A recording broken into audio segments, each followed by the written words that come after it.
2025 সাল বলিউডে নতুন মুখের আবির্ভাবের বছর। হিট সিনেমা যেমন আলো ছড়িয়েছে, তেমনি প্রথম সিনেমাতেই অভিনয় দক্ষতা ও স্ক্রিন প্রেজেন্স দিয়ে দর্শকের মন জয় করেছেন নতুন শিল্পীরা।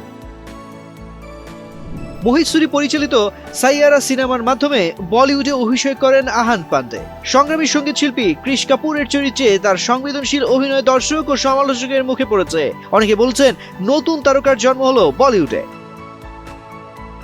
অনিত পাড্ডা। একই সিনেমায় অনিত পাড্ডার চরিত্র ভানি বাত্রা দর্শককে মুগ্ধ করেছে। সাবলীল স্ক্রিন প্রেজেন্স ও প্রেম কাহিনীতে আবেগের গভীরতা তাকে স্মরণীয় করেছে।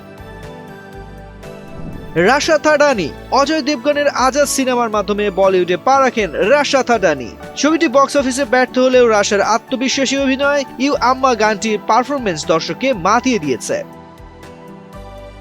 Shubhangi Dutta.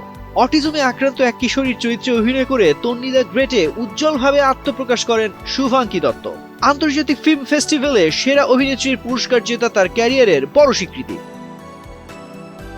Aryan Khan. Netflix series the bads of বলিউডের মাধ্যমে বলিউডে পরিচালকের অভিষেক করেন শাহরুখ খানের ছেলে আরিয়ান খান। নতুন ধারার এই সিরিজ দর্শক প্রশংসিত হয়েছে।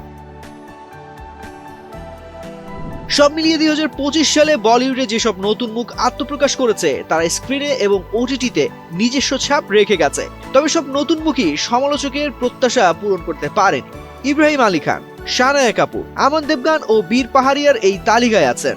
নতুন মুখ, নতুন প্রতিভা। 2025 বলিউডে এই চমকটাই ছিল সবচেয়ে বড় খবর।